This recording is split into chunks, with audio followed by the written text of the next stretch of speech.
இயேசு கிறிஸ்துவின் நாமத்தினாலே இந்த காலை வேளையில கூடி வந்திருக்கிற உங்கள் ஒவ்வொருவரையும் அன்போடு கூட நான் வாழ்த்துகிறேன். இந்த நாளிலும் கர்த்தருடைய கண்ணின் மணிகளாய் நம்ம ஒன்று சேர்ந்திருக்கிறோம். அவர் சொல்றாரு, உன்னை தொடுகிறவன் என் கண்மணியை தொடுகிறான்.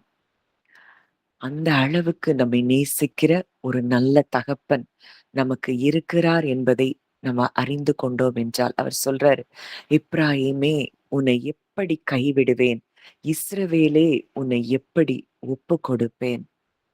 அவரால நம்மை கைவிடவே முடியாதாம்.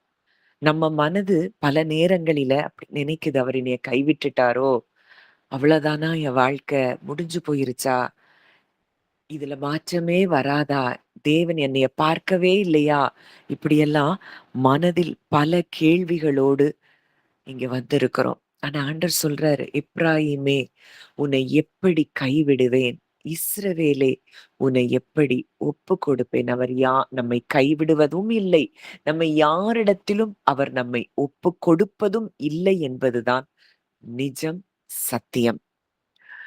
உண்மையிலே இந்த இந்த வார்த்தைகள் அது இன்றைக்கு உங்க ஒவ்வொருவரோடும் ஆண்டவர் பேசுறார்.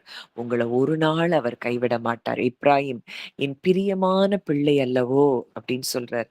நம்ம ஒவ்வொருத்தரையும் நம் தேவன் அப்படித்தான் பார்க்கிறார். நாம் அவருக்கு பிரியமான பிள்ளைகளாய், அவருடைய செல்ல பிள்ளைகளாய், அவருடைய மடியிலே உட்கார்ந்திருக்கிறோம் என்றால், நம்மளை எப்படி அவர் கைவிடுவார்?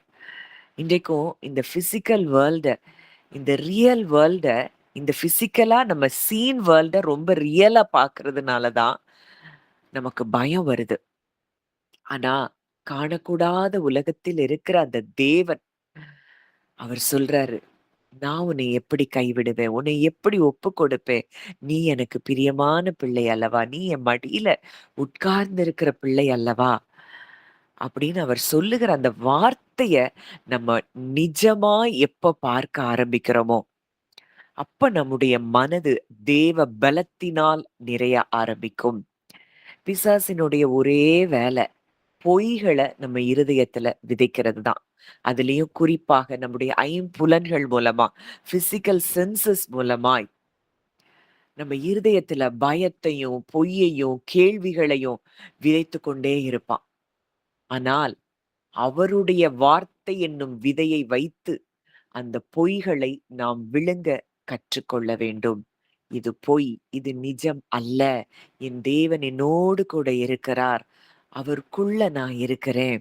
அப்படிங்கிற இந்த உண்மையை எந்த அளவுக்கு, இந்த நிஜத்தை, இந்த சத்தியத்தை, அவரது வசனமெல்லாம் சத்தியம், அவரது வார்த்தையெல்லாம் சத்தியம், அத தவிர மற்றதெல்லாம் பொய் அப்படிங்கிற இடத்துக்கு நம்ம ஹார்ட் எப்போ அந்த ஒரு உறுதியான நிலைப்பாட்டுக்குள்ள வருகிறதோ, அப்போ நம்மை கொண்டு அவர் பூமியில் செய்வது பலத்த காரியங்களாயிருக்கும்.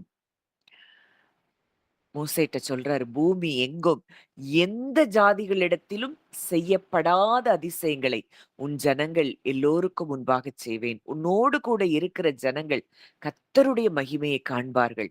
நான் உன்னோடு கூட இருந்து செய்யும் காரியம் பயங்கரமாயிருக்கும் அப்படின்னு மோசே கூட ஆண்டவர் சொல்றாரு.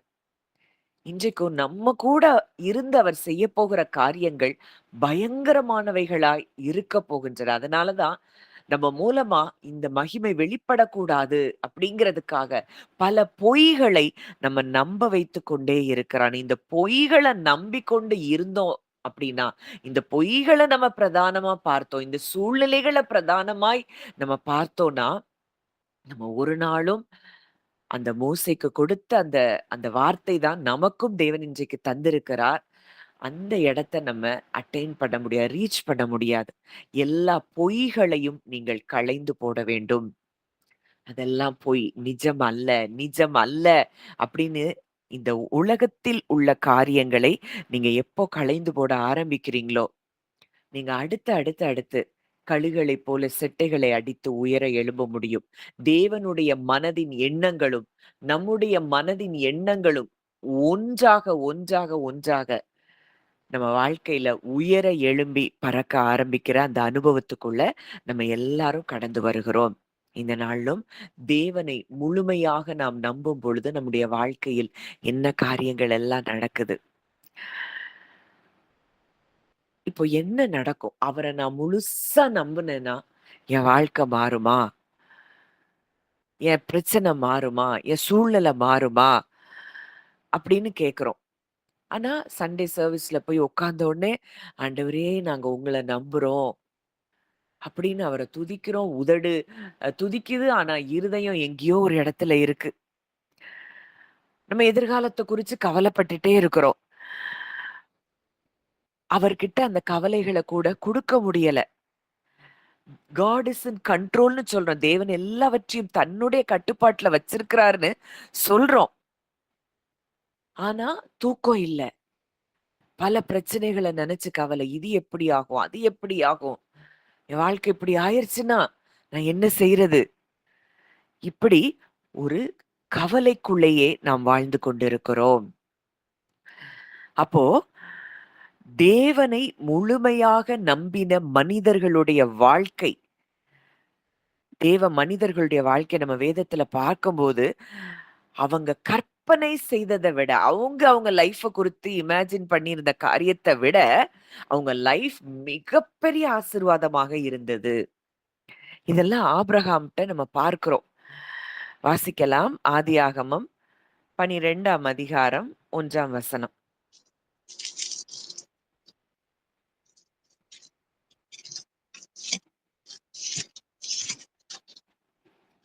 கர்த்தர் ஆபிராமை நோக்கி, நீ உன் தேசத்தையும் உன் இனத்தையும் உன் தகப்பனுடைய வீட்டையும் விட்டு புறப்பட்டு நான் உனக்கு காண்பிக்கும் தேசத்துக்கு போ. ஆண்டவர் சொல்றாரு, நீ உன் தேசத்தையும், உன் இனத்தையும், உன் தகப்பனுடைய வீட்டையும் விட்டு புறப்பட்டு, நான் உனக்கு காண்பிக்கும் தேசத்துக்கு போ.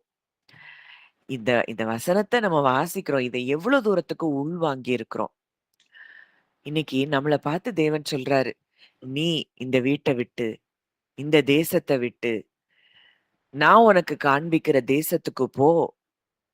அப்படின்னு சொன்னா நம்மளால எத்தன பேர் நம்ம அந்த வார்த்தைக்கு கீழ்ப்படிய முடியும்? அங்க சொல்றாரு அடுத்து அவனுக்கு, "நீ போ, நான் உன்ன பெரிய ஜாதியாக்குவேன். உன்ன ஆசீர்வதிப்பேன். உன் பேர பெருமைப்படுத்துவேன். நீ ஆசீர்வாதமா இருப்ப. உன்ன ஆசீர்வதிக்கிறவர்கள ஆசீர்வதிப்பேன். உன்ன சபிக்கிறவர்கள சபிப்பேன். பூமியின் வம்சங்கள் எல்லாம் உனக்குள் ஆசீர்வதிக்கப்படும்." 4வது வசனத்தில் வாசிங்க. அதே அதிகாரம் 4வது வசனம். கர்த்தர் ஆபிராமுக்கு சொன்னபடியே அவன் புறப்பட்டு போனான். லோத்தும் அவனோடு கூட போனான். ஆபிராம் ஆரானை விட்டு புறப்பட்ட போது 75 வயதுள்ளவனாயிருந்தான். கர்த்தர் ஆபிராமுக்கு சொன்னபடியே அவன் புறப்பட்டு போனான். கர்த்தர் ஆபிராமுக்கு சொன்னபடியே. அப்போ இதுக்கே மிகப்பெரிய ஒரு விசுவாசம் வேணும். ஒரு தேசத்த விட்டு இன்னொரு தேசம். எங்க போறோம்? எப்படி போறோம்? அங்க போய் நம்ம வாழ்வாதாரம் எப்படி இருக்கும்? இங்க ஒண்ணு ஒரு ஒரு ஏர்னிங்ஸ் இருக்கு. அவங்க எல்லாரும் விக்கிரகங்கள செஞ்சு விக்கிறவங்களா இருந்தாங்க. அவனுடைய தகப்பன் குடும்பத்தார். ஒரு ஆசீர்வாதமான ஒரு வாழ்க்கையில் தான் இருக்கிறான். ஆனா, ஆண்டவர் சொல்றாரு, "நான் காட்டுற தேசத்துக்கு போ. அங்க போய் என்ன நடக்கும்? எந்த மக்களோடு கூட நம்ம இருக்கணும்? நமக்கு வாழ்க்கைக்கு ஆதாரம் என்ன?" இது எதையுமே ஆபிரகாம் திங்க் பண்ணல. ஆ ஆனா, நான் அந்த தள்ளுபடி ஆகமம்னு சொல்லி சில காரியங்கள் அந்த பைபிள்ல இல்லாத சில இதெல்லாம் வாசிக்கும்போது, ஆபிரகாமுக்கு அதுக்கு முன்னாடியே ஆண்டவர் அவனுடைய இருதயத்த பெர்சுவேட் பண்ணின பல காரியங்கள பார்க்க முடியுது. அந்த இருதயத்த அவர் ரெடி பண்ணிட்டே இருக்கிறார், ஆபிரகாமுடைய இருதயத்த.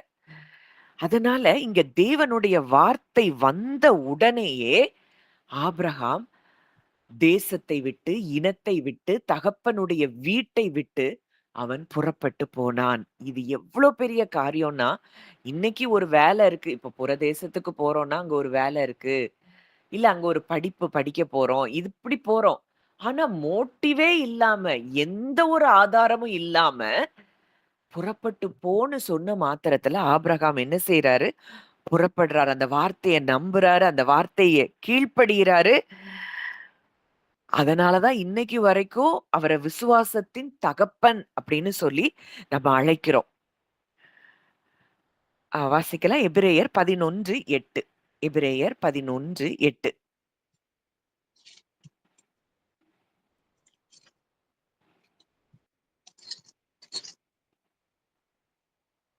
விசுவாசத்தினாலே ஆபிரகாம் தான் சுதந்திரமாய் பெறப்போகிற இடத்துக்கு போகும்படி அழைக்கப்பட்ட போது கீழ்ப்படிந்து தான் போகும் இடம் இன்னதென்று அறியாமல் புறப்பட்டு போனான். விசுவாசத்தினாலே தான் போகும் என்ன இடத்துக்கு போறோம் எதுவுமே இல்ல. விசுவாசத்தினாலே எங்க போறோம்னு தெரியல, எப்படி போறோம் எதுவுமே தெரியல. விசுவாசத்தினாலே அவன் புறப்பட்டு போனான். இவ்ளோ பெரிய விசுவாசம் ஆபிரகாமுக்கு இருக்கு. அங்க தூரத்துல அந்த வாக்குத்தத்தம் இருக்கு. அந்த விசுவாசத்த நம்பி புறப்பட்டு போறவரு, அங்க என்ன நடக்குது? வாசிக்கலாம். அதே ஆதியாகமம் 12ஆம் அதிகாரம் 11ல இருந்து வாசிங்க ஆன்ட்டி. அவன் எகிப்துக்கு சமீபமாய் வந்தபோது தன் மனைவி சாராயை பார்த்து, நீ பார்வைக்கு அழகுள்ள ஸ்திரீ என்று அறிவேன். எகிப்தியர் உன்னை காணும்போது இவள் அவனுடைய மனைவி என்று சொல்லி என்னை கொன்று போட்டு உன்னை உயிரோடு வைப்பார்கள். ஆகையால் உன் நிமித்தம் எனக்கு நன்மை உண்டாகும் படிக்கும், உன்னாலே என் உயிர் பிழைக்கும் படிக்கும், நீ உன்னை என் சகோதரி என்று சொல் என்றான். இங்க என்ன சொல்றான்? அவ்ளோ பெரிய வாக்குத்தத்தம். அத ஆபிரகாமால நம்ப முடிஞ்சது. இப்ப எகிப்துக்கு சமீபமா இப்ப அங்க தேசத்துல அதுக்கு முன்னாடி பாத்தீங்கன்னா, கானான் தேசத்துக்கு வர்றாரு. அங்க பஞ்சம் உண்டாகுது.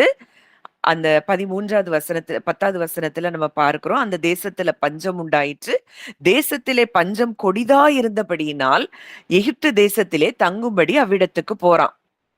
அங்க ஒய்ஃப பார்த்து, சாராள் அழகுள்ள ஸ்திரீ. எகிப்தியர் இவள பார்க்கும் பொழுது, இவள என்ன கொன்னு போடுவாங்க. உன்ன உயிரோட வைப்பாங்க. அதனால நீ உன்னை என் சகோதரி என்று சொல் என்றான். இப்ப ஏன் அவ்ளோ பெரிய வாக்குத்தத்தத்த நம்பி தேசத்த விட்டு, இனத்த விட்டு, தகப்பன் வீட்ட விட்டு புறப்பட்டு வந்த ஆபிரகாம் தான்.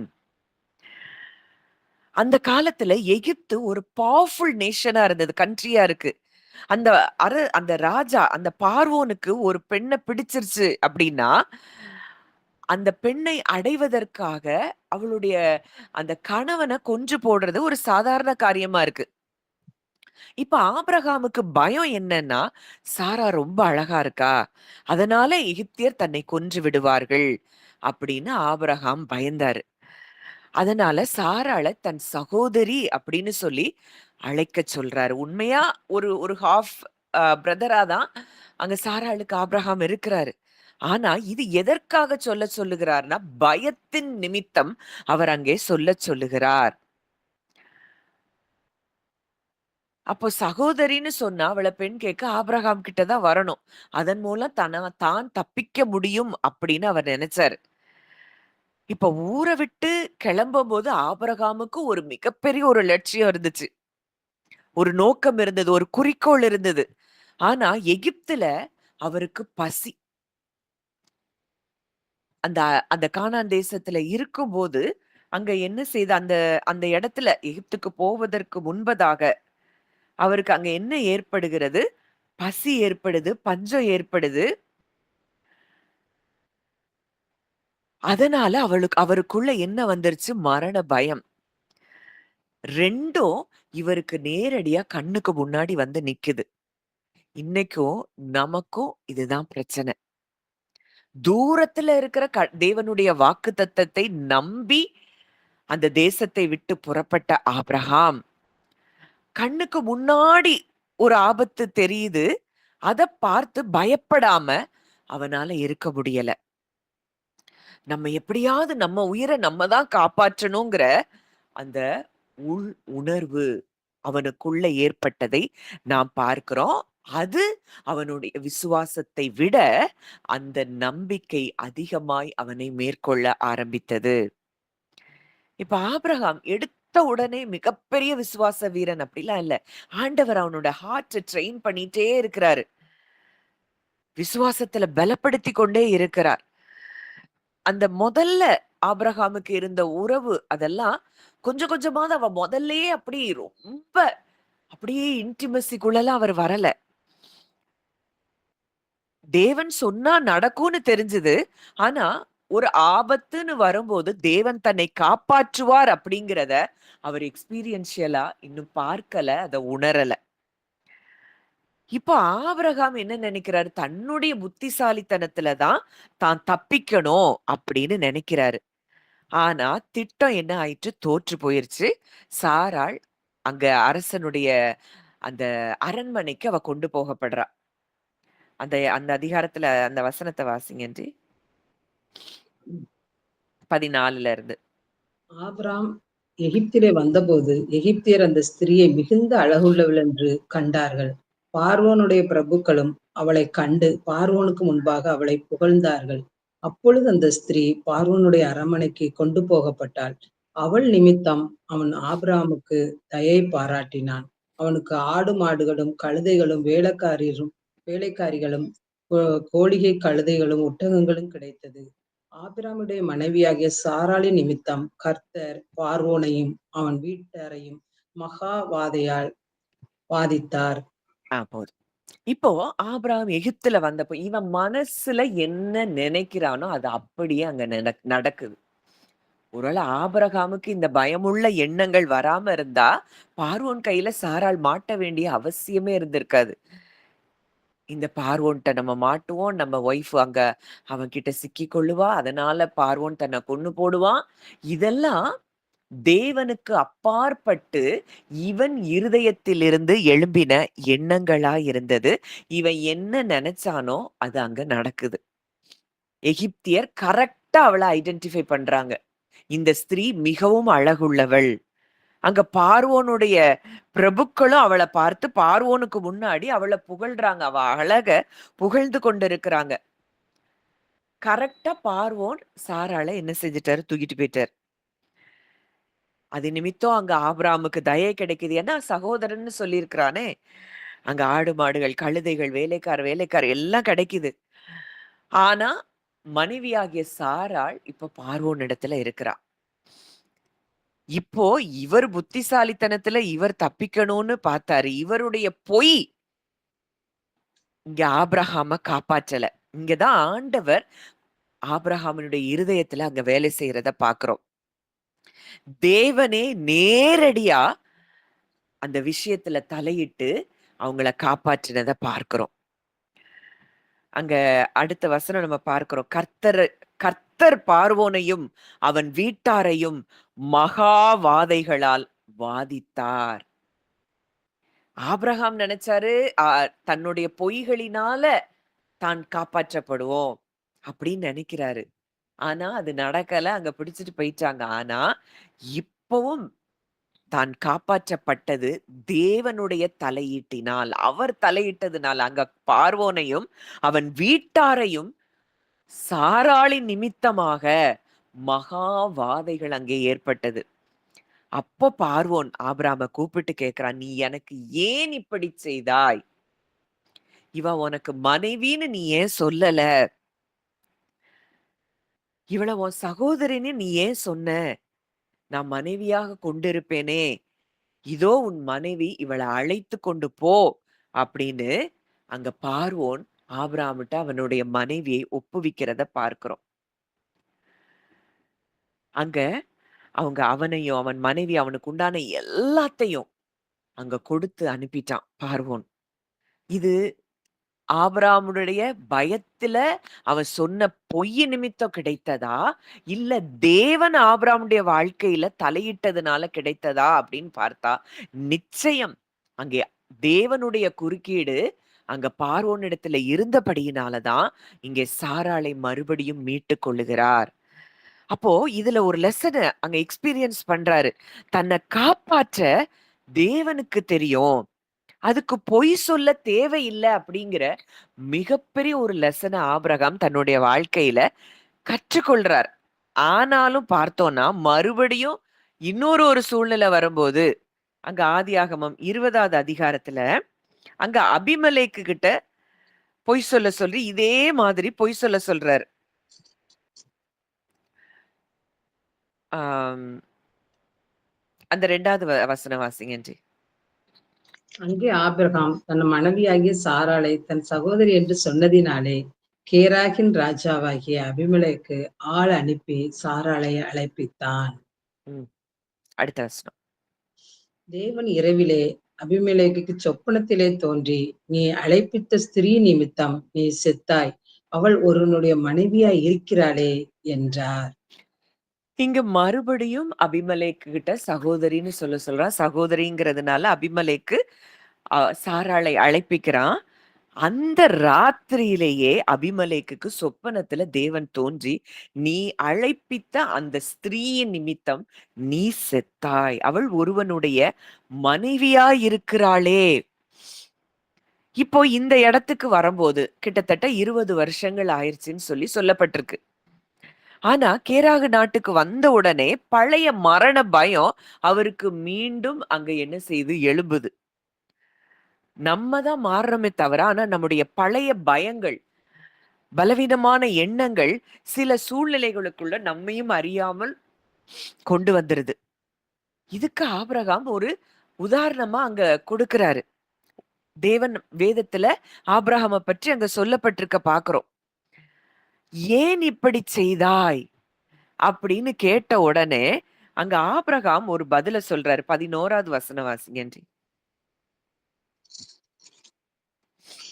அதற்கு ஆபிரகாம், இவ்விடத்தில் தெய்வ பயம் இல்லை என்றும் என் மனைவி நிமித்தம் என்னை கொன்று போடுவார்கள் என்றும் நான் நினைத்தேன்.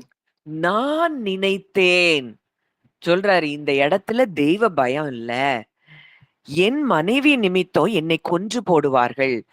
ஒரு பெரிய ப்ராமிஸ் அங்க கொடுக்கிறாரு. நான் காட்டுறேன், நீ உன் இனத்தை, உன் தேசத்தை, உன் தகப்பன் வீட்டை விட்டு நீ புறப்பட்டு ஒரு தேசத்தை விட்டு அடுத்த தேசத்துக்கு போங்கிறாரு. அதுக்கு கீழ்ப்படிஞ்சு வந்தவரு, நான் உன்னை ஆசீர்வதிப்பேன், உன் பேரை பெருமைப்படுத்துவேன், நீ உன்னை ஆசீர்வதிக்கிறவர்களை ஆசீர்வதிப்பேன், உன்னை சபிக்கிறவர்களை சபிப்பேன், நான் உன்னை ஆசீர்வதிக்கவே ஆசீர்வதித்து உன்னை பெருகவே பெருக எத்தனையோ வாக்குத்தத்தங்களை கொடுக்கிறாரு. அதெல்லாம் நம்பி புறப்பட்ட ஆபிரகாம் இங்க யார பார்த்து பயப்படுறாரு? மனுஷனை பார்த்து பயப்படுகிறார். மனுஷனுடைய செயல்களை பார்த்து பயப்படுகிறார். இவ்விடத்தில் தெய்வ பயம் இல்லை, என் மனைவி நிமித்தம் என்னை கொன்று போடுவார்கள் என்று நான் நினைத்தேன். அவர் நினைச்சபடியே இங்க அபிமலேக்கு கரெக்டா சாராள அழைப்பித்ததை பார்க்கிறோம். அங்க அவர் நினைச்சபடியே பார்வோன் அங்க அட்ராக்ஷன். அதுதான் நம்முடைய இருதயத்தின் எண்ணங்கள் நம்மளை என்ன செய்து பல வகையான சூழ்நிலைகளை நமக்கு நாமே இழுத்து கொள்ளுகிறோம், வருவித்துக் கொள்ளுகிறோம். தேவனிடத்தில் நம்பிக்கை இல்லை என்றால், தேவனிடத்தில் விசுவாசம் இல்லை என்றால், நம்மளே அந்த சூழ்நிலைகளை இன்வைட் பண்றோம். இதுதான் ஆபிரகாமின் வாழ்க்கையில நம்ம பார்க்கிறோம் என்று நான் நினைத்தேன். அதனாலதான் நீதிமொழிகளை ஒருவருடைய இருதயத்தின் நினைவு எப்படியோ, அதனாலதான் நம்முடைய சிந்தனை சரியாக இருக்கணும். தேவனுடைய வார்த்தையில நம்முடைய சிந்தனைகள் நிலைப்பட்டு இருக்கணும். இல்லனா காற்றினால் அடிபட்டு அலைகிற கடலின் அலைக்கு தான் ஒப்பா இருப்போம். ஒரு நாள் இப்படி இருக்கும், ஒரு நாள் அப்படி இருக்கும். கேட்கும் போது அப்படியே ஃபுல்லா அப்படி ஃபெய்த்ல ஃபில் ஆன மாதிரி இருக்கும். அடுத்த வார்த்தை மனுஷன் பேசும்போது உடனே கவலை, பயம் இதெல்லாம் வந்துருது. நேற்று நம்ம தியானத்தோம், விசுவாசத்தில் நிலை கொண்டிருந்து அசையாமல் உறுதிப்பட்டு ஸ்தோத்திரத்திலே பெருக வேண்டும் என்று சொல்லி வேதம் நமக்கு கற்றுக் கொடுக்கிறது. இப்போ ஆபிரகாம் தன் சொந்த புத்தியினால இந்த முடிவுக்கு வர்றாரு. இன்னைக்கு நம்ம பைபிள் எடுத்து பார்த்தோம் அப்படின்னா, ஒருபோதும் பைபிள எல்லாரையுமே ஒரு ஹீரோவாலாம் காட்டல. இப்ப வேதத்துல உள்ள பரிசுத்தவான்களையே அவங்க வாழ்க்கைய அப்படியே காட்டுது. எப்படி எப்படி தேவன் அவங்க வாழ்க்கையில அவங்க ஹார்ட்ல கிரியை செய்றாரு. நம்மள போல குறைபாடுகள் உள்ள மனிதர்களா தான் அவங்க இருந்ததை காட்டுது. ஆனா அந்த இடத்துல தேவன் அவங்க வாழ்க்கையில எப்படியெல்லாம் செயல்பட்டு அவர்களுடைய விசுவாசத்தை அவர் வர்த்திக்க பண்ணினார். விசுவாசத்துல நிலை கொண்டு இருக்கும்படியாக தேவன் அவங்க இருதயத்துல எப்படியெல்லாம் கிரியை செய்தார் அப்படிங்கிறத நம்ம பார்க்கிறோம். எவ்வளவு பெரிய விசுவாசியா இருந்தா கூட சூழ்நிலைகளை பார்த்து நம்ம சோர்ந்து போனோம்னா இப்படித்தான் நடக்குது. மனதின் எண்ணங்கள் இந்த மனது யாரை உறுதியாக பற்றி பிடித்திருக்கிறது?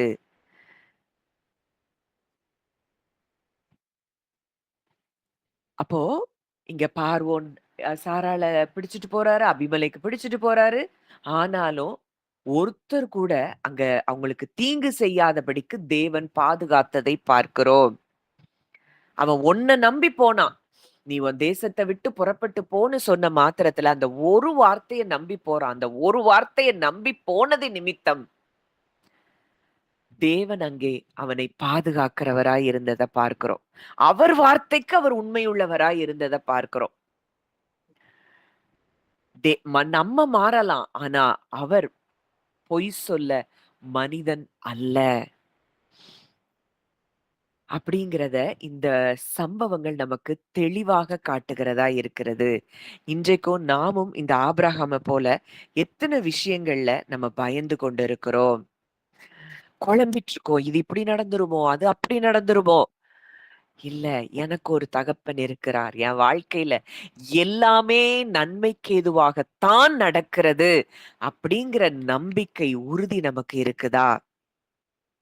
இல்ல அப்படின்னா, நம்ம கவலையிலயும், பயத்திலயும் தான் இருப்போம். மனுஷர போல சிந்திப்போம். மனுஷர போல யோசிப்போம். மனுஷர போல பேசுவோம். மண்ணுக்குரியவர்களைப் போல நம்ம திங்க் பண்ணி, அந்த மண்ணானவன போல வாழ்ந்து செத்து போறது தான் நம்ம வேலையா இருக்கு. நான் யார் என்பதை நம்ம அறிந்து கொள்ள,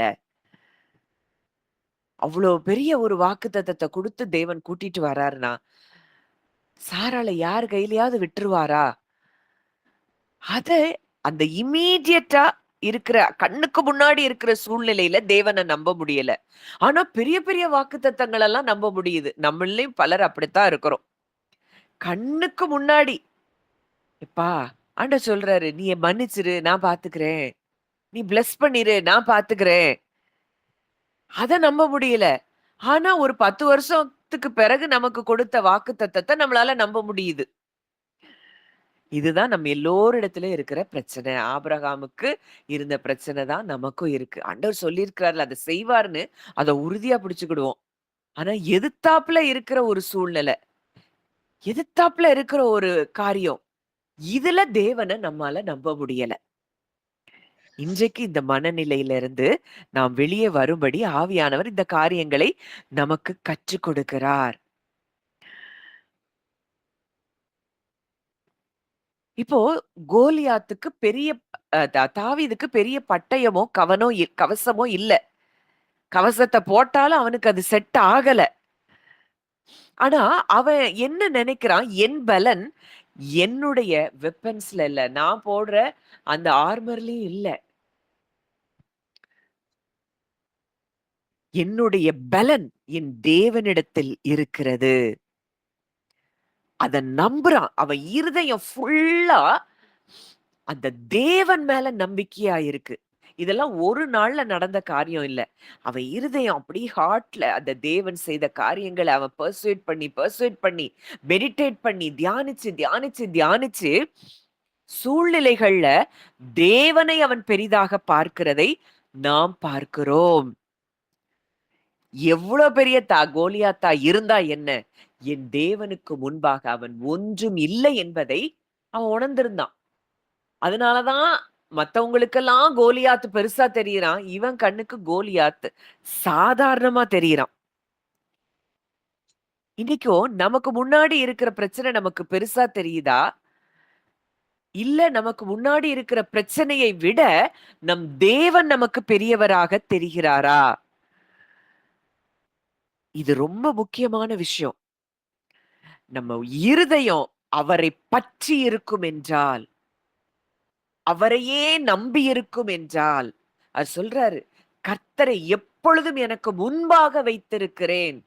அவர் என் வலது பாரிசத்தில் இருக்கிறபடியால், நான் அசைக்கப்படுவதில்லை." இந்த உறுதி நமக்கு இருக்கு. அதனால தான் அத்தனை எதிர்ப்பு வருது. சவுல் விடாம தொரத்திக் கொண்டிருக்கிறாரு. சொந்த குமாரன் தொரத்துறான். எல்லாவற்றிலும் அங்க தேவனை முழுமையாக அவர் நம்பினபடினால், அந்த தாவீது அசைக்கப்படவில்லை. இன்னைக்கும் நம்ம சின்ன விஷயம் நம்மள அசைச்சிருது. ஒரு சின்ன மனுஷ வார்த்தை நம்மள அசைச்சிருது. அதையே நினைச்சு சிந்திச்சு, சிந்திச்சு, யோசிச்சு, கவலைப்பட்டு, புலம்பி, ஐயோ! இப்படி சொல்லிட்டாங்களே! இப்படி என்ன பார்த்து நினைச்சுட்டாங்களே! இதெல்லாம் நமக்குள்ள இன்னும் அந்த நான், என்ன பார்த்து, இனி நான் அல்ல. கிறிஸ்துவே என்னில் பிழைத்திருக்கிறார். இது என்ன பார்த்து சொல்லப்பட்ட காரியம் அல்ல. இது என் அப்பாவுக்கு தெரியும். அவங்க அறியாம செய்றாங்க. நான் இத என் அப்பாட்ட குடுத்துருவேன். அப்படின்னு சொல்லி நம்மளால கொடுக்க முடியுதா? முடியலன்னா, இன்னும் அவர் மேல நம்மளால முழுமையா நம்பிக்கை வைக்க முடியல. அவர் மேல நம்ம நம்பிக்கை வச்சோம்னா, நம்ம இருதயம் சமாதானத்தில் இருக்கும். இதுதானே என் அப்பா இருக்கிறார். என் அப்பாட்ட நான் குடுக்கிறேன். முழுவதுமாக அந்த உறவுக்குள்ளேயே நம்ம இருக்க, நமக்கு பயம் இருக்காது, கவலை இருக்காது. யார பற்றின கசப்பான எண்ணங்களும் நமக்கு இருக்காது. இப்ப வரைக்கும் அவர ரியலா பார்க்காதது தான் நமக்கும் ஆபிரகாமை போல ஏற்பட்ட பிரச்சனை. வாக்குத்தத்தத்த பெருசா பார்க்க முடியுது. பல வருஷங்கள் கழித்து நடக்கப் போகிற வாக்குத்தத்தத்த பெருசா பார்க்க முடியுது.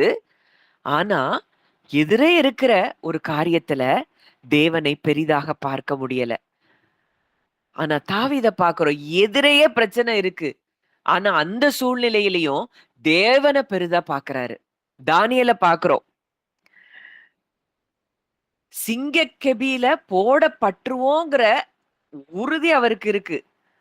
ஆனா ஒரு துளி அளவு கூட அங்க பயம் இல்ல. காரணம் என்ன? தேவன் மேல் வைத்த நம்பிக்கை. அந்த இருதயம் ரெஸ்ட்ல இருக்கு. அந்த இருதயம் ரெஸ்ட்ல இருந்துச்சுனாலே, தேவன் நம்முடைய வாழ்க்கையில அவர் நிச்சயமாய் அவர் செயல்படுகிற தேவனாய் இருக்கிறார். நம்ம இருதயம் இன்றைக்கு அந்த இளைப்பாறுதலுக்குள்ள வருதா? அதுதான் உண்மையாக நாம் தேவனை நம்புகிறதற்கு உண்டான அடையாளம். அந்த இருதயம் நமக்கு ரெஸ்ட்ல இல்ல அப்படின்னா, நம்ம இன்னமும் ரகமான அந்த வாழ்க்கைய நம்ம அனுபவிக்க முடியல, வாழல அப்படின்னு சொல்லி தான் அர்த்தம். அந்த தானியேல் 6வது அதிகாரம் 10வது வசனம் வாசிங்க ஆன்ட்டி. தானியேலவென்றால் அந்த பத்திரத்துக்கு கையெழுத்து வைக்கப்பட்டதென்று அறிந்த போதிலும் தன் வீட்டுக்குள்ளே போய் தன் மேல் அறையிலே எருசலேமுக்கு முன் நேராக பலகணிகள் திறந்திருக்க அங்கே தான் முன் செய்து வந்தபடியே தினம் 3 வேளையும் தன் தேவனுக்கு முன்பாக முழங்காற்படியிட்டு ஜெபம் பண்ணி ஸ்தோத்திரம் செலுத்தினான். தானியேலோவென்றால் அந்த பத்திரத்துக்கு கையெழுத்து வைக்கப்பட்டதென்று அறிந்த போதிலும், இன்னைக்கு நமக்கு சிங்கக்கெபின்னு ஒரு ஒரு இது எழுதிட்டாங்க. ஆர்டர் போட்டாச்சு. நம்மளால ஜெபிக்க முடியுமா? அறிந்த போதிலும் அவ ஹார்ட் எந்த அளவுக்கு ரெஸ்ட்ல இருக்கு. அவளுக்கு தெரியுது கண்டிப்பா எனக்கு சிங்கக்கெபி தான். தான் தன் மேல் அறையிலே எருசலேமுக்கு நேராக பல கனிகள் திறந்திருக்க, அவன் தன்னுடைய புத்திசாலித்தனத்தெல்லாம் இதுல காட்டல. கதவ மூடிட்டு நம்ம ஆண்டவர்ட்ட ஜெபம் பண்ணுவோம். அப்படியெல்லாம் பண்ணல. அங்க ஆபிரகாம் ரொம்ப அங்க ஞானமா பொய் சொல்லி செஞ்சது போலலாம் இவர் செய்யல. நான் இப்படித்தான் அப்படின்னு சொல்லி தன் தேவனை அவர் பெரிதாக பார்க்கிறார். அங்கே தான் முன் செய்து வந்தபடியே. இததான் ஏசாயா 26:3.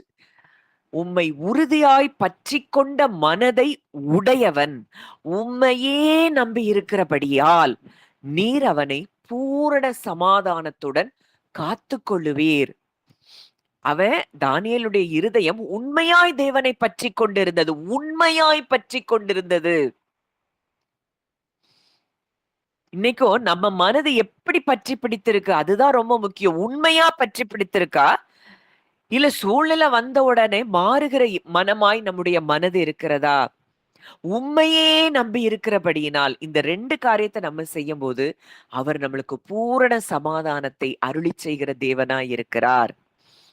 தினம் 3 வேளையும் தன் தேவனுக்கு முன்பாக முழங்கால் படியிட்டு ஜெபம் பண்ணி ஸ்தோத்திரம் செலுத்தினான். இதுதான் இருக்கிறதுலே பெரிய விஷயம். ஸ்தோத்திரம் செலுத்தினான். And prayed and gave thanks in the presence of his God, just as he did before. Thank பண்றாரு. இப்போ இதெல்லாம் இத வச்சுதான் அவனை குற்றம் கண்டுபிடிக்கணும்னே தானியேலுக்கு எதிரா இருந்த மனிதர்கள் அங்க பார்த்துட்டாங்க. அதுக்கு அடுத்த வசனத்துல பார்க்கிறோம். அப்பொழுது அந்த மனுஷர் கூட்டம் கூடி தானியேல் தன் தேவனுக்கு முன்பாக ஜெபம் பண்ணி விண்ணப்பம் செய்கிறதை கண்டார்கள். அவங்க பார்த்து அங்க ராஜாட்ட போய் சொல்றாங்க. இங்க அதுக்கப்புறம் நடந்ததெல்லாம் நமக்கு தெரியும். அங்க சிங்க கெபிக்குள்ள தானியேல போட்டாச்சு. போட்ட பிறகு அங்க என்ன நடக்குது? அந்த வசனம் வாசிங்க ஆன்ட்டி. அதே அதிகாரம் பின்னாடி. 20ல இருந்து வாசிக்கவா? வாசிங்க ஆன்ட்டி. ராஜா கெபின் கிட்ட வந்தபோது துயர சத்தமாய் தானியேலை கூப்பிட்டு, தானியேலே, ஜீவனுள்ள தேவனுடைய தாசனே, நீ இடைவிடாமல் ஆராதிக்கிற உன் தேவன் உன்னை சிங்கங்களுக்கு தப்புவிக்க வல்லவராய் இருந்தாரா என்று தானியேலை கேட்டான். அப்பொழுது தானியேல், ராஜாவே, நீர் என்றும் வாழ்க. சிங்கங்கள் என்னை சேதப்படுத்தாதபடிக்கு தேவன் தம்முடைய தூதனை அனுப்பி அவைகளின் வாயை கட்டி போட்டார். அதனென்றால் அவருக்கு முன்பாக நான் குற்றமற்றவனாய் காணப்பட்டேன். ராஜாவாகிய உமக்கு முன்பாகவும் நான் நீதிகேடு செய்ததில்லை என்றான்.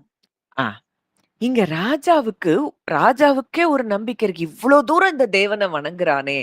அப்போ வந்து கேக்குறார், நீ இடைவிடாமல் ஆராதிக்கிற உன் தேவன் உன்னை சிங்கங்களுக்கு தப்புவிக்க வல்லவராய் இருந்தாரா அப்படின்னு அங்க தானியல்ட்ட வந்து அவன் இருக்கானா, உயிரோட இருக்கானா என்னன்னு தெரியல. ஆனா வந்து அவருக்கு ஒரு நம்பிக்கை, இந்த தேவன் ஒருவேளை தானியலை காப்பாற்றி இருப்பாரா அப்படின்னு அந்த நம்பிக்கையில வந்து அங்க கேக்குறாரு. அப்போ தானியேல் சொல்றாரு, ராஜாவே, நீர் என்றும் வாழ்க. சிங்கங்கள் என்னை சேதப்படுத்தாதபடிக்கு தேவன் தம்முடைய தூதனை அனுப்பி அவைகளின் வாயை கட்டி போட்டார். இங்க நம்ம பைபிள்ல நம்ம பார்க்கல. எங்கேயாவது எனக்கு உங்க தூதர்களை அனுப்புங்க, என்னை காப்பாற்றுங்க அப்படியெல்லாம் அவர் ஜெபிக்கவே இல்லை. அவரு ஸ்தோத்திர ஜெபம் செய்யறாரு. அவ்வளவுதான். அப்பா, நீர் என்னைய பாதுகாக்க வல்லவர், நீங்க என் கூட இருக்கிறீங்க.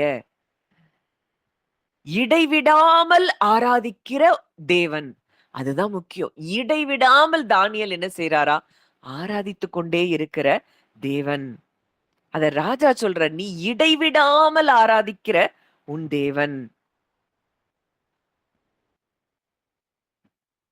அதுல ஆங்கிலத்துல இப்படி இருக்கு, O Daniel, servant of the living God, has your God whom you serve continually been able to rescue you from the lions?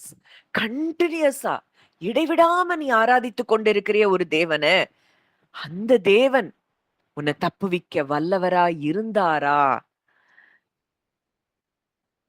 அப்போதான் தானியேல் சொல்றாரு,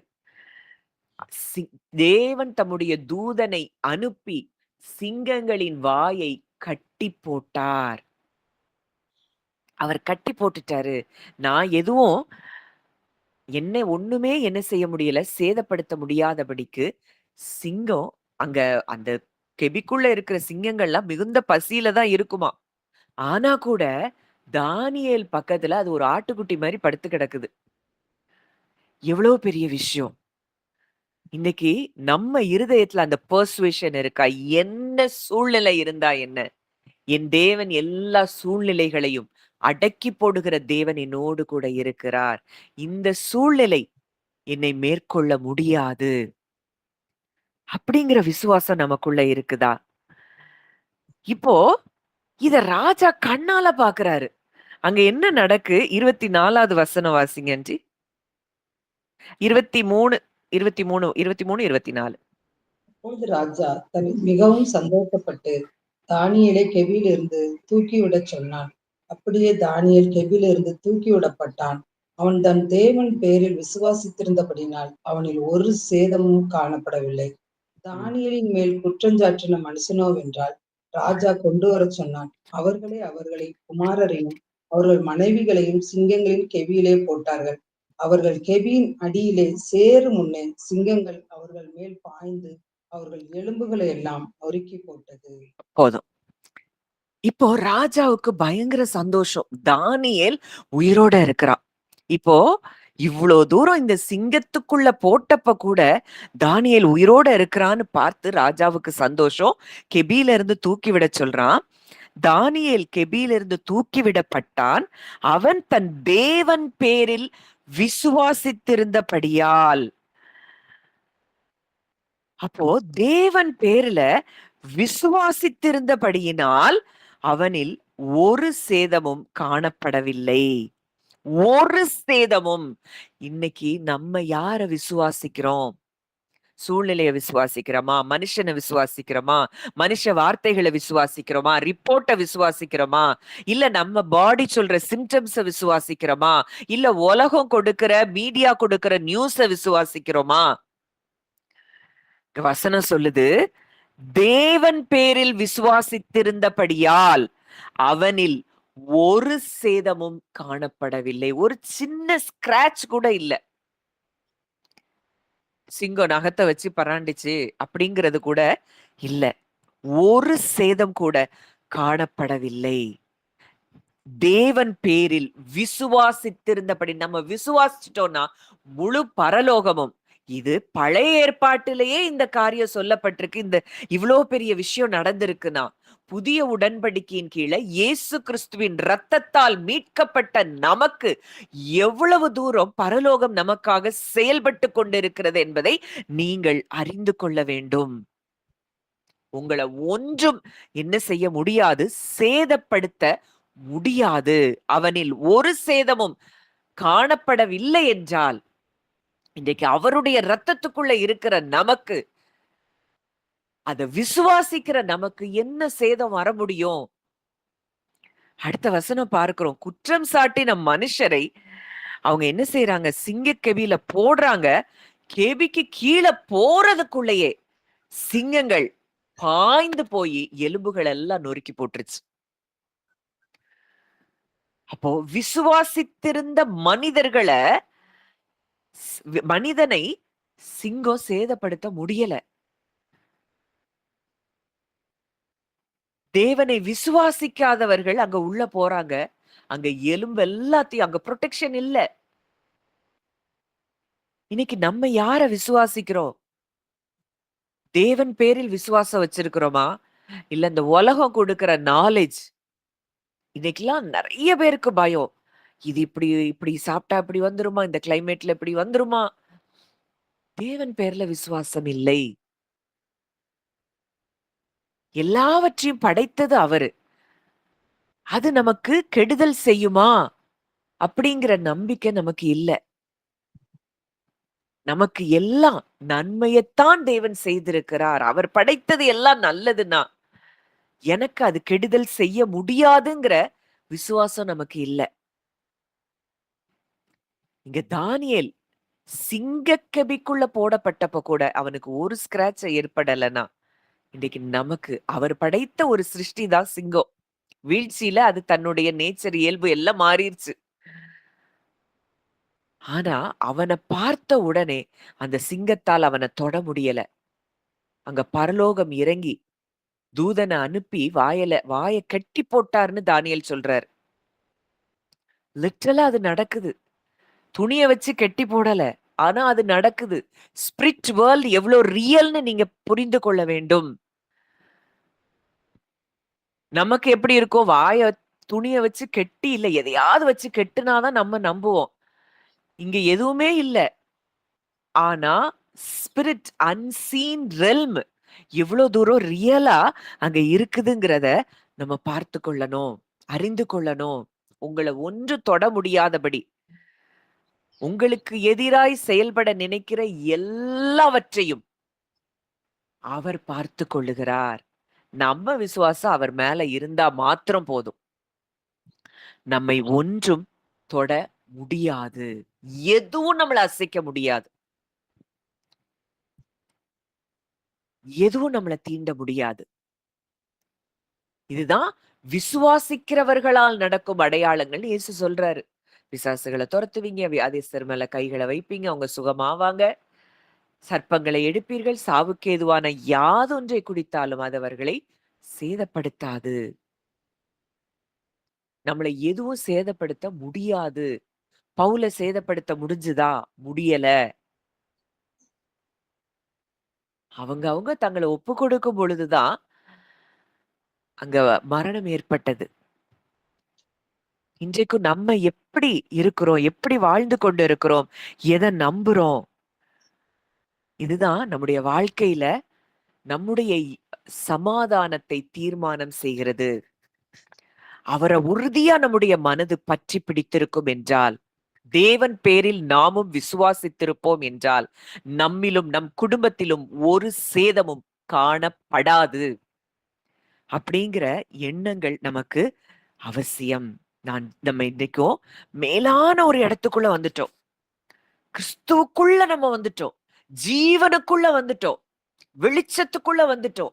ராஜ்யத்துக்குள்ள வந்துட்டோம். இந்த அறிவெல்லாம் இல்லாத அந்த நாட்களில் தானியேல் இவ்வளவு பெரிய பாதுகாப்பை அவர் அனுபவித்திருக்க முடியும்னா, இன்றைக்கு எவ்வளோ பெரிய இடத்துக்குள்ள நம்ம வந்துட்டோம். வந்து சேர்ந்தீர்கள். அந்த வசனத்தை வாசிங்க. எபிரேயர் 12:22 முதல் 24. நீங்களோ சீயோன் மலையினிடத்திற்கும் ஜீவனுள்ள தேவனுடைய நகரமாகிய பரம எருசலேமினிடத்திற்கும் 1000 10,000 தேவதூதர்களிடத்திற்கும் பரலோகத்தில் பேரெழுதியிருக்கிற முதற் பேரானவரின் சர்வ சங்கமாகிய சபையினிடத்திற்கும் யாவருக்கும் நியாயாதிபதியாக தேவனிடத்திற்கும் பூரணராக்கப்பட்ட நீதிமான்களுடைய ஆவிகளினிடத்திற்கும் புது உடன்படிக்கையின் மத்தியஸ்தராகிய இயேசுவின் இடத்திற்கும் ஆபேலுடைய இரத்தம் பேசினதை பார்க்கிலும் நன்மையானவர்களை பேசுகிற ரத்தமாகிய தெளிக்கப்படும் ரத்தத்திற்கும் வந்து சேர்ந்தீர்கள். இங்க வந்து சேர்ந்தீர்கள். எங்க வந்து சேர்ந்திருக்கிறோமா? ஜீவனுள்ள தேவனுடைய நகரமாகிய பரம எருசலேம். இத மெடிடேட் பண்ணுங்க. நான் எந்த இடத்துக்குள்ள இருக்கிறேன்? பரம எருசலேம்குள்ள இருக்கிறேன். இன்னைக்கு 1000 10,000 தேவ தூதர்கள் அப்படின்னு தமிழ்ல கொடுக்கப்பட்டிருக்கு. ஆனா ஆங்கிலத்துல infinite number of angels, innumerable company of angels. இன்றைக்கு பரலோகத்தில் உள்ளவைகள், பூலோகத்தில் உள்ளவைகள் எல்லாத்தையும் அவர் ஒண்ணாக்கிட்டாரு. அந்த நாட்களிலேயே தானியேல் தேவன் பேரில விசுவாசித்திருக்கும் பொழுது தூதன் வந்து சிங்கத்தின் வாயை கட்டி போட்டிருந்திருப்பான்னா, இன்றைக்கு நீங்க அவர் மேல விசுவாசம் வச்சிருக்கிறீங்கன்னா, எந்த அளவுக்கு நமக்காக தூதர்கள் செயல்படுகிறவர்களா இருக்கிறார்கள். இதுதான் அப்போஸ்தலருடைய வாழ்க்கையில எல்லாம் நம்ம பார்க்கிறோம். அங்க பேதுருவ அவ்வளோ ஆச்சரியமா அந்த தூதன் வெளியே கொண்டு போறான் சிறையில இருந்து. பூட்டின அந்த சிறைச்சாலைக்குள்ள தூதன் வந்து பூட்டி இருக்கிற அந்த சிறைச்சாலை வழியாவே பேதுருவ வெளியில கொண்டு போறான். எவ்வளவு ஆச்சரியமான காரியங்கள். இதெல்லாம் நமக்கும் இன்றைக்கு நடக்கக்கூடிய காரியங்கள்ங்கிறத முதல்ல நம்ம இருதயம் இத முதல்ல உணர ஆரம்பிக்கணும். நான் எங்க இருக்கிறேன்? அடுத்ததா பார்க்கிறோம். பரலோகத்தில் பேர் எழுதியிருக்கிற முதற் பேரானவர்களின் சர்வ சங்கமாகிய சபையினிடத்திற்கும் யாவருக்கும் நியாயாதிபதியாகிய தேவனிடத்திற்கும். எங்க வந்துட்டோம்? நியாயாதிபதி அவரு. அந்த தேவனிடத்திற்கு வந்துட்டோம். இன்னைக்கு நமக்கு நம்ம நியாயம் செய்ய வேண்டிய அவசியமே இல்லை. நம்ம யாரையும் குறித்து நியாயம் தீர்க்க வேண்டிய அவசியம் நமக்கு இல்லை. அந்த நியாயாதிபதியாகிய தேவனிடத்திற்கு நம்ம வந்துட்டோம்.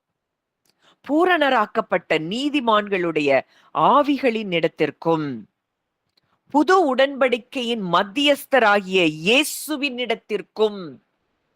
இன்னைக்கு இயேசு கிறிஸ்துவ கிட்ட வந்துட்டோம். நியாயாதிபதியாகிய தேவனிடத்திற்கு வந்துட்டோம். ஆபேலினுடைய ரத்தம் பேசினதை பார்க்கிலும் நன்மையானவைகளை பேசுகிற ரத்தமாகிய தெளிக்கப்படும் இரத்தத்தின் இடத்திற்கும் வந்து சேர்ந்தீர்கள். எங்க வந்து சேர்ந்திருக்கிறோம்? இதெல்லாம் அறியாத காலத்திலேயே தானியேல் அப்படி ஒரு வாழ்க்கை வாழ்ந்திருக்கிறார்னா, இதெல்லாம் தெரிஞ்ச பிறகும் இன்னும் மனுஷனை போல வாழ்ந்து கொண்டிருக்கிறோமே. நான் எந்த இடத்துக்குள்ள வந்திருக்கிறேன்? இங்கதான் நானும் என் குடும்பமும் இருக்கிறோம். இத பேசி பாருங்க. எனக்காக நன்மையே பேசிக் கொண்டிருக்கிற ரத்தம். அந்த ரத்தம் என் மேல தெளிக்கப்படுதுன்னா, எனக்கு நன்மை மாத்திரம் தான் நடக்கும். சூழ்நிலைகள், மனிதர்கள் இதெல்லாம் எதிரா வரலாம். அது நம்மை மேற்கொள்ள முடியாது. எல்லாவற்றிலேயும் நம்ம நேத்து பார்த்தோம். இவை எல்லாவற்றிலேயும் நாம் நம்மில் அன்பு கூறுகிறவராலே முற்றிலும் ஜெயம். எதுலயோ இதுலலாம் நீங்க ஜெயம் எடுப்பீங்கன்னு சொல்லல. எல்லாவற்றிலேயும் நாம் ஜெயம் எடுக்கிறோமா? எப்படி? நம்மில் அன்பு கூறுகிறவராலே. அந்த அன்ப பூரணமா உணர, உணர, உணர, உணர அன்பினால் கிரியை செய்கிற விசுவாசமே உதவும். அந்த அன்ப புரிய, புரிய, புரிய நம்ம ஹார்ட் ஒரு பெர்சுவேஷன்க்கு வந்துரும். என் அப்பா என் கூட இருக்கிறாரே! எனக்காக நன்மையான பேசுகிற ரத்தம் என் மேல, என் குடும்பத்து மேல தெளிக்கப்பட்டு கொண்டே இருக்கிறதே! எங்களை தொட எந்த வல்லமைக்கும் அதிகாரம் இல்லை. இத அப்படியே நீங்க மெடிடேட் பண்ணி உங்க ஹார்ட்ட இந்த வார்த்தைக்கு ஏற்ப நீங்க பெர்சுவேஷன் கொண்டு வரணும். இத நம்பணும். இத விசுவாசிக்கணும். இத விட்டுட்டு அவங்க சொன்னது, இவங்க சொன்னது, மெசேஜ்ல கேட்டது, அந்த நியூஸ்ல சொன்னது, இத எல்லாத்தையும் வச்சுட்டு வாழ்ந்து கொண்டு இருந்தோம்னா, நம்ம இருதயம் பயத்துல தான் இருக்கும். ஒரு நாள் கூட தேவன் கொடுக்கிற சமாதானத்த அனுபவிக்க முடியாது. இயேசு சொல்றார், "சமாதானத்த உங்களுக்கு வச்சுட்டு போறேன். என் சமாதானத்த உங்களுக்கு கொடுக்கிறேன். உலகம் கொடுக்கிற பிரகாரம் அல்ல. என்னுடைய சமாதானத்தையே உங்களுக்கு கொடுக்கிறேன்னா." அது என்ன சமாதானம்? அந்த சமாதானம் சூழ்நிலைகளை பார்த்து அசைக்கப்பட முடியாத ஒரு சமாதானம். அவ்ளோ திடமா இருக்கக்கூடிய ஒரு சமாதானம். இந்த சமாதானத்த அவர் குடுத்துட்டு போயிட்டாரு. ஆனா, இத இன்னும் அனுபவிக்க முடியாமல் இருக்கிறதற்கு காரணம் என்னன்னா, தேவையில்லாத காரியங்கள கேட்கிறது. அதனால தான் கேட்கிறத குறிச்சு கவனமா இருக்கணும். பார்க்கிறது இன்னைக்கு ஃபோன எடுத்த உடனே அத்தன மெசேஜ் Instagramல போஸ்ட், Facebookல போஸ்ட், மனுஷன போல சிந்திக்கிற காரியம், ஒரு மூவி பார்க்குறோம். அதுல ஒரு எ எ ஒரு காட்டுற ஒரு விஷயம். இதெல்லாம் உங்க இருதயத்த பாதிக்கும். விசுவாசத்துல நிலை நிற்க விடாமல் செய்யும். அதனால பார்க்கிறத குறிச்சு, கேட்கிறத குறிச்சு ரொம்ப கேர்ஃபுல்லா இருக்கணும். ரொம்ப நம்ம கவனமா இருக்க வேண்டியது அவசியம். எல்லாத்தையும் உள்ள போடக்கூடாது. நீங்க என்ன மெசேஜ் கேட்கிறீங்க? அதுல கூட நீங்க ரொம்ப கேர்ஃபுல்லா இருக்கணும். இங்க ஒண்ணு கேட்பீங்க. இன்னும் கொஞ்ச நேரத்துல ஏதாவது ஒரு மெசேஜ் பிசாசு கட்டு இருக்கு, அது இருக்கு, இது இருக்குன்னு உங்கள பயமுறுத்துனாங்கன்னா, அந்த மெசேஜுக்கு இன்னையோட என்ன செஞ்சிரணும்? Full stop வச்சிரணும். இல்ல, சகல துரைத்தனங்களையும், அதிகாரங்களையும் அவர் உரிந்து கொண்டார். அவர் உறிஞ்சு எடுத்துட்டாருன்னா, அவன் தந்திரமா வருவான். அது வேற விஷயம். பிசாசின் தந்திரங்களோடு எதிர்த்து நிற்க திராணி. அது தந்திரமும் என்ன? பொய் தான். பொய்யான வார்த்தைகள். பொய்யான நிஜங்கள நம்ப வைப்பான். மாயைய நம்ப வைப்பான். இதுதான் அவனுடைய தந்திரம். மற்றபடி நம்ம மேல அவனுக்கு ஆளுகை கிடையாது. ஆனா நீங்க ஒண்ணு தவறான ஒரு காரியத்த கேட்கும்போது, உங்களுக்குள்ள இம்மீடியட்டா உங்க ஹார்ட்ல ஒரு டிஸ்டர்பன்ஸ் ஃபீல் பண்றீங்கன்னா, அதோட அந்த மெசேஜுக்கு முடிவு கட்டிறணும். இல்ல, நீங்க எத கேட்கிறீங்களோ, உங்க ஸ்பிரிட்ல நீங்க டிசர்ன் பண்ணணும். நான் எந்த இடத்துல இருக்கிறேன்? உன்னதத்துல அவரு கூட நான் உட்கார வைக்கப்பட்டிருக்கிறேன். என்னை எதுவும் ஆளுகை செய்ய முடியாது. அப்படிங்கிற இடத்துல உங்க ஹார்ட் வரணும்னா, பார்க்கிறத குறிச்சு, கேட்கிறத குறிச்சு கவனமா இருக்கணும். தேவையில்லாத எண்ணங்களுக்கு நம்ம இடம் கொடுக்கக் கூடாது. அப்படி இருந்தா தான் நம்ம தேவனை முழுமையா நம்ப முடியும். தேவன் பேரில விசுவாசம் இருக்கும் பொழுது நம்மை ஒன்றும் தொட முடியாது.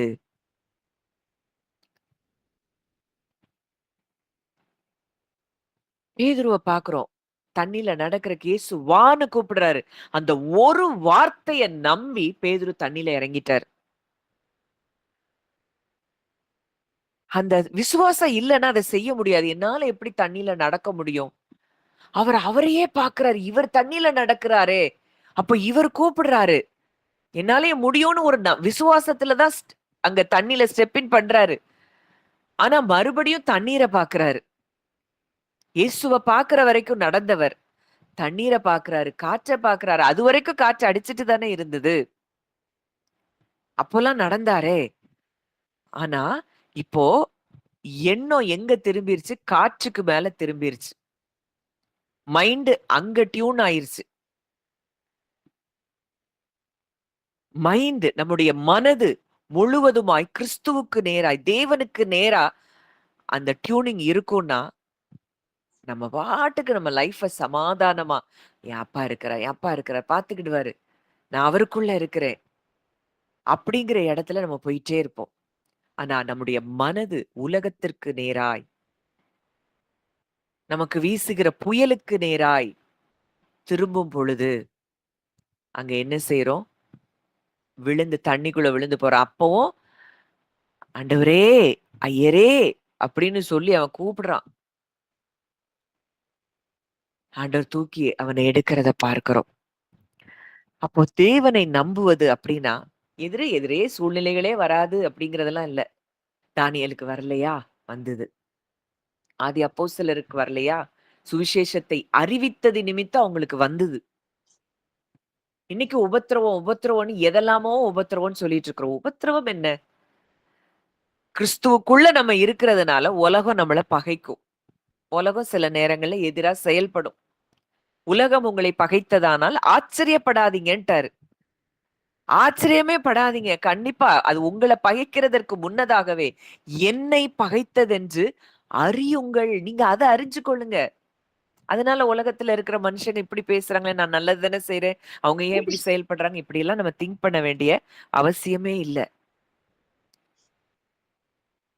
அதெல்லாம் தூக்கி ஒதுக்கி தள்ளிட்டு, அவருக்குள்ள நான் யாரா இருக்கிறேன்? பிரச்சனைகளுக்கு நடுவுலயும் என் தேவன் என்னோடு கூட இருக்கிறார்ன்னு உறுதியா நம்புறதுதான் உண்மையாய் தேவனை நம்புவதற்கு அடையாளம்.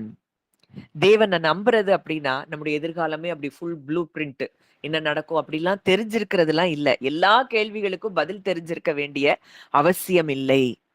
எல்லா பதில்களும் தெரியலனாலும் பதில்களை கொடுக்கக்கூடிய தேவனை நம்புவதற்கு பெயர்தான் தேவன் பேரில் உறுதியாய் நாம் வைக்கிற நம்பிக்கை. ஒரு பேபி, ஒரு குட்டி பேபி அது அப்பாவினுடைய தோள்கள்ல இருக்கும்போது கவலையே படாது. என் அப்பா என்னைய தூக்கி இருக்கிறாரு. அவர் என்னைய கீழ விட மாட்டாரு. கீழ போட மாட்டாரு. அப்போ அது யாருடைய பலத்த நம்புதுன்னா, தகப்பனுடைய பலத்த நம்புது. அது போல தான் இன்றைக்கும் தேவனுடைய பிள்ளைகளாய் இருக்கிற நாம் சூழ்நிலைகளை அல்ல, நம் பரலோக தகப்பனை நாம் நம்புவதற்கு கற்றுக்கொள்ள வேண்டும். நம்ம இருதயத்த அதுக்கு நேரா பெர்சுவேட் பண்றதுக்கு இருதயத்த அதுல டியூன் பண்ணணும். அது எப்படி பண்ண முடியும்? நீங்க விசுவாச வார்த்தைகளை கேட்க, வேதத்த தியானிக்க, தியானிக்க, தியானிக்க, கேட்க, கேட்க உங்களுக்குள்ள இந்த விசுவாசம் நிலைப்பட ஆரம்பிக்கும். அத விட்டுட்டு மண்ணானவர்கள் கூட நீங்க டைம் ஸ்பெண்ட் பண்ணுவீங்க. அங்க ஓடி, இங்க ஓடி, அத கேட்டு, இத கேட்டு இல்ல. ஏதாவது ஒண்ண கேட்டாலும் அத பிராக்டிஸ் பண்ணணும்.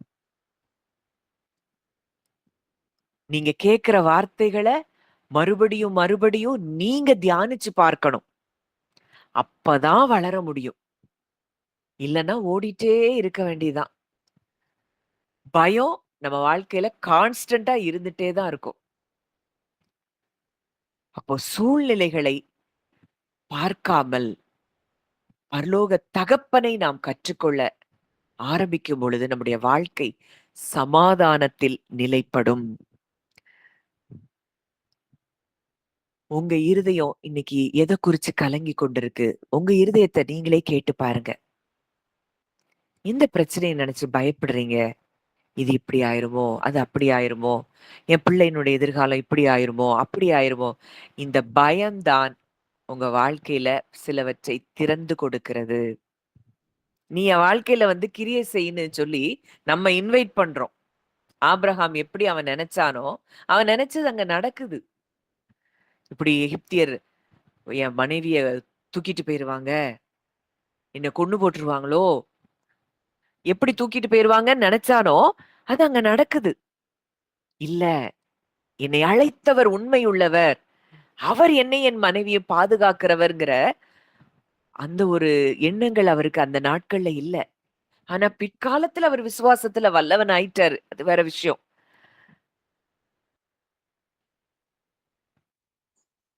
அங்க அவ்ளோ தூரம் அங்க நடக்குது. அந்த ஆதியாகமம் 20வது அதிகாரத்துல கடைசியா அந்த மனுஷருக்கு இவன் எப்போ ஜெபிக்கிறானோ, அப்பதான் அவங்களுக்கு பிள்ளைகள் பிறக்குறாங்க. ஆதியாகமம் 20வது அதிகாரம். ஆதியாகமம் 20 அந்த கடைசி 2 வசனங்கள் வாசிங்க ஆன்ட்டி. ஆபிராமுடைய மனைவியாகிய சாராள் நிமித்தம் கர்த்தர் அபிமெலேக்கருடைய வீட்டாரின் கற்பங்களை எல்லாம் அடைத்திருந்தபடினால் ஆபிரகாம் தேவனை நோக்கி வேண்டிக் கொண்டான். அப்பொழுது தேவன் அபிமெலேக்கையும் அவன் மனைவியையும் அவன் வேலைக்காரிகளையும் குணமாக்கி பிள்ளை பெறும்படி அனுக்கிரகம் பண்ணினார். ஆபிரகாமுடைய மனைவியாகிய சாராளின் நிமித்தம், அவள் நிமித்தம் அபிமெலேக்கு வீட்டாருடைய கர்ப்பங்கள் எல்லாம் அடைபட்டிருந்தது. ஆபிரகாம் தேவனை நோக்கி வேண்டிக் கொண்டான். அப்போ அங்க குணமாக்கப்படுறாங்க. பிள்ளை பெறும்படி அவர் அனுக்கிரகம் பண்ணினார். இந்த இடத்துக்கு ஆபிரகாமோட ஹார்ட் வந்துருச்சு. அபிமெலேக்க மன்னிச்சு அவங்களுக்காக ஜெபிக்கக்கூடிய இடத்துக்கு ஆபிரகாம் வந்ததை பார்க்கிறோம். இதுக்கு அடுத்தபடியாதான் 21வது அதிகாரத்துல இவருக்கே பிள்ளை இல்ல. ஆனா இவர் எல்லாருக்கும் வேண்டிக் கொள்றாரு. அங்க பிள்ளை பிறக்கு. இதுக்கு அடுத்தபடியா 21வது அதிகாரத்துல முதல் வசனம் பார்க்கிறோம். கர்த்தர் தாம் சொல்லி இருந்தபடி. இன்னைக்கும் நம்ம ஆண்டவருடைய வார்த்தைய சொல்றதுக்கு தயக்கம். ஐயோ! என் வாழ்க்கையில இது நடக்கலையே. நான் எப்படி போய் இத சொல்ல முடியும்? நான் எப்படி இவங்களுக்கு ஜெபிக்க முடியும்? என்ன பார்த்து என்ன நினைப்பாங்க? இவனுக்கே இல்ல, இவளுக்கே இல்ல. இவ ஜெபம் பண்ண வந்துட்டாளா? இவ பிரசங்கம் பண்ண வந்துட்டாளா? இல்ல. நீங்க உண்மையான ஹார்ட்ல ஆண்டவருடைய வார்த்தைகள ஷேர் பண்ணுங்க, சொல்லுங்க. உங்களுக்கு தேவையானது அது தானாய் நடக்கும். கர்த்தர் தாம் சொல்லி இருந்தபடி சாராள் பேரில் கடாட்சமானார். கர்த்தர் தாம் உரைத்தபடியே சாராளுக்கு செய்தருளினார். அங்க ஆபிரகாம் சொல்லல. எனக்கே இல்ல. நான் எப்படி இவங்களுக்காக வேண்டிக் கொண்டேன்னா நடக்குமா? அப்படிலாம் அவர் நினைக்கல. அங்க ஜெபிக்கிறாரு. அங்க பிள்ளை பெறும்படி தேவன் அனுக்கிரகம் பண்ணினதை பார்க்கிறோம். அதனால ஒரு நாள் கூட நம்ம இப்படியெல்லாம் இதெல்லாம் சொல்றோமே, இவங்கள நம்மள பார்த்து என்ன நினைப்பாங்க? அப்படியெல்லாம் நம்ம நினைக்க வேண்டிய அவசியம் இல்லை. ஆண்டவர் யாருக்கோ இத பேசிக் கொண்டிருக்கிறார். நீங்க உங்க ஹார்ட்ல இருந்து தேவனுக்காக உண்மையான அன்புல நிறைஞ்சு, நீங்க செய்கிற ஒவ்வொரு விஷயங்களும் உங்க வாழ்க்கையில நன்மைகள் தானாக வருகிறத நீங்க பார்க்க முடியும். நீங்கள் பரிசுத்தவான்களுக்கு செய்ததினாலும், செய்து வருகிறதினாலும், தாங்கள் காண்பித்த அன்புள்ள பிரயாசத்தை மறந்து விடுகிறதற்கு தேவன் அநீதி உள்ளவர் அல்லவே! இன்னைக்கு கிறிஸ்துவுக்குள்ள எல்லாரும் பரிசுத்தவான்கள். இங்க இருக்கிற நீங்க எல்லாரும் பரிசுத்தவான்கள். உங்களுக்கு நான் என்னுடைய அன்புள்ள பிரயாசத்துல செய்கிற எல்லாவற்றிற்கும் தேவன் பலன் தருவாராம். ஒரு மெசேஜ நீங்க ஷேர் பண்றீங்கன்னா கூட, அது அவர் அன்புள்ள பிரயாசமா பார்க்கிறாரு. ஐயோ! இது எனக்கு பிளெஸ்ஸிங்கா இருந்தது. இத இன்னும் 4 பேருக்கு நான் கொண்டு போகணும். இல்ல இந்த மெசேஜ நீங்க உள்வாங்கி நீங்க 4 பேருக்கு நீங்க சொல்லிக் குடுக்குறீங்கனாலும், அவர் அநீதி உள்ள தேவன் அல்ல. அது எப்படி இருக்கணும்னா, இத சொன்னா எனக்கு கிடைக்குங்கிற அந்த அந்த எண்ணத்துல இல்லாம, இத கொண்டு போணும். இந்த மக்கள் கேட்கும்போது விடுதலை அடைவாங்க, சுகமடைவாங்க அப்படின்னு நீங்க படுகிற பிரயாசத்தை, அன்புள்ள பிரயாசத்தை மறந்து விடுகிறதற்கு அவர் மறக்கிறவரே அல்ல. அவர் ஒண்ணொண்ணையும் என்ன ஹார்ட்ல நம்ம செய்றோங்கிறது ரொம்ப முக்கியம். பேருக்கோ, புகழுக்கோ, ஐயோ! நான் அப்படி ஊழியம் செய்யணும், இப்படி ஊழியம் செய்யணும். என் பேர் வெளியில வரணும், என் புகழ் வெளிய வரணும், எல்லாரும் என்னைய பார்த்து பெருசா பார்க்கணும். அப்படியெல்லாம் இல்ல. ஐயோ! அந்த குடும்பம் விடுதலை இல்லாம இருக்காங்களே! நான் இத கொண்டு போணுமே, செய்யணுமே அப்படின்னு நீங்க காண்பிக்கிற அன்புள்ள பிரயாசத்தை மறந்து விடுகிறதற்கு தேவன் அநீதி உள்ளவர் அல்லவே. அதனால எத குறிச்சும் நீங்க கலங்க தேவையில்ல. உண்மையான இருதயத்தோடு நீங்க செய்ய ஆரம்பிக்கும் பொழுது, அதுல நீங்க நிச்சயம் பலன பார்த்தே தீருவீங்க. இதுதான் ஆபிரகாமின் வாழ்க்கையில நம்ம கற்றுக்கொள்ளுகிற காரியங்கள். இன்றைக்கும் தேவனை உண்மையாய் நம்புவதுனா என்னன்னு நம்ம தியானித்து இருக்கிறோம். இன்னும் இருக்கு. இன்னும் டீப்பரா போகும்பொழுது பல காரியங்களை தேவன் நமக்கு கற்றுக் கொடுப்பார். இன்றைக்கு இந்த ஹார்ட் வேணும்னு சொல்லி இந்த ஹார்ட் தான் புதிய இருதயத்தை நம்ம கொடுத்துட்டாரு. இப்ப நம்ம வேலை பழைய மனுஷனையும் அவனுடைய சாயலையும் களைந்து போடுவதுதான் நம்முடைய வேலை. அப்படியே நம்ம ஜெபிக்கலாம். நல்ல தகப்பனே, நன்றியோடு உம்மை துதிக்கிறோம், ஸ்தோத்தரிக்கிறோம் அப்பா. அப்பா, உண்மை உண்மையாய் தேடுகிறவர்கள் உம்மை கண்டடைகிறார்கள் என்று சொல்லி நாங்க வேதத்துல பார்க்கிறோம். முழு என்னை முழு இருதயத்தோடும் தேடினீர்களானால் என்னை தேடுகையில் என்னை கண்டடைவீர்கள் அப்படின்னு எங்களுக்கு வேதம் கற்றுக் கொடுக்குதுப்பா. இந்த காலை வேளையில முழு இருதயத்தோடும் உம்மை தேடும்படியாய் இந்த இடத்துல நாங்க கூடி வந்திருக்கிறோம். உங்களை நாங்க இன்னும் ஆழமாய் கண்டடைய எங்களுக்கு நீங்க கிருபை தரும்படி நாங்கள் ஜெபிக்கிறோம் அப்பா. உள்ளான மனுஷனில் நாங்கள் ஒவ்வொருவரும் பலப்பட எங்களுக்கு உதவி செய்யுங்க. உள்ளான மனுஷனில் நாங்க வல்லமையாய் பலப்பட எங்களுக்கு உதவி செய்யுங்கப்பா. கர்த்தரிலும் அவருடைய சத்துவத்தின் வல்லமையிலும் நாங்கள் பலப்பட அப்பா, உங்க வல்லமையில நாங்க பலப்படணும்ப்பா. எங்க எங்கள்ட்டன்னு இருக்கிறதுல ஒண்ணும் இல்ல. உங்களுக்குள்ள இருக்கிறோம். நீங்க எங்களுக்குள்ள இருக்கிறீங்க. எங்களை கைவிடாத தேவன் எங்க கூட இருக்கிறீங்க. வல்லமை நிறைந்தவர் எங்க கூட இருக்கிறீங்கப்பா. அந்த சத்துவத்தின் வல்லமையில நாங்க பலப்பட எங்களுக்கு நீங்க கிருபை தாங்க. அப்பா, விதைக்கப்பட்டிருக்கிற இந்த வார்த்தைகள் இங்க வந்திருக்கிற ஒவ்வொருவருடைய இருதயத்திலும் அது கிரியை செய்யட்டும், அது பேலன்ஸ் செய்யட்டும் அப்பா. கர்த்தர் பெரிய காரியங்களை இந்த நாளிலிருந்து நீர் செய்ய தொடங்குகிறீர். பயம் விலகட்டும், கலக்கங்கள் விலகட்டும். நாங்களும் எங்கள் குடும்பங்களில் இருக்கிற ஒவ்வொருவரும் கிறிஸ்துவுக்குள் இருக்கிறோம், வெளிச்சத்துக்குள் இருக்கிறோம், ஜீவனுக்குள் இருக்கிறோம். உம்மால் நாங்கள் அன்பு கூறப்பட்டு கொண்டே இருக்கிறோம் அப்பா. உங்க கண்கள் எங்கள் மேல பதிக்கப்பட்டு கொண்டே இருக்கிறது. எப்பவும் பதிக்கப்பட்டு இருக்கிறது. அதை நாங்க பார்க்கிறோம். ரியலா பார்க்கிறோம். பரலோக சேனைகள் எங்களை சுற்றிலும், எங்கள் எல்லைகளை சுற்றிலும், எங்கள் வீடுகளை சுற்றிலும், எங்கள் ஒவ்வொருவரை சுற்றிலும் தூதர்கள் பாதுகாப்பாக திரள் திரளாய் இருக்கிறத நாங்க பார்க்கிறோம். ஏன்னா அந்த இடத்துக்கு நாங்க வந்து சேர்ந்து விட்டோம் அப்பா. நன்றி செலுத்துகிறோம். அன்றைக்கு பழைய உடன்படிக்கையின் கீழே இருந்த அந்த தானியேலுக்கு அவ்வளவு தூரம் பரலோகம் செயல்படும்னா, இன்றைக்கு கிறிஸ்துவின் இரத்தத்தினால் மீட்கப்பட்ட, கழுவப்பட்ட, விலைக்கு வாங்கப்பட்ட நாங்கள் எங்களை சுற்றி எவ்வளவு ப்ரொடெக்ஷனை நீங்க வச்சிருக்கிறீங்க. அதை எங்களுடைய ஆவிக்குரிய கண்களினாலே அதை நாங்கள் பார்க்கிறோம். எங்கள் எல்லைகளுக்குள்ள, எங்க வீடுகளுக்குள்ள ஜீவ வாசனை தான் இருக்கிறத நாங்க பேசுறோம். எங்களுக்குள்ள அந்த ஜீவ வாசனை தான் இருக்கிறது. நாங்க போற இடங்களில் எல்லாம் இந்த வாசனை வெளிப்படும். அதை நாங்க அறிக்கை செய்கிறோம். அப்பா, இந்த வார்த்தைகளின்படி கர்த்தர் ஒவ்வொருவரையும் நீர் வழி நடத்துகிறதற்காக, பாதுகாக்கிறதற்காக, விடுவிக்கிறதற்காக நன்றி செலுத்துகிறோம். வந்த ஒவ்வொருவரையும் மனதார உங்க பிள்ளையா நான் பிளஸ் பண்றேன். விதைக்கப்பட்ட இந்த வார்த்தைகள் அவங்களுக்கு பலன் தந்து கொண்டே இருக்கட்டப்பா. ஒவ்வொரு நாளும் இந்த வார்த்தைகள் அவங்களுக்குள்ள கிரியை செய்யட்டும், பலன் தரட்டும் என்று சொல்லி நான் ஜெபிக்கிறேன். உடைய கரத்திலே எங்களை தாழ்த்தி ஒப்புக் கொடுக்கிறோம். நீர் எங்களை வழி நடத்தும்.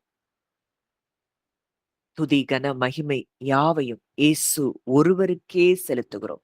கர்த்தரும் மீட்பருமாகிய இயேசுவின் மூலம் கேட்கிறோம் எங்கள் ஜீவனுள்ள நல்ல பிதாவே. ஆமேன், ஆமேன்.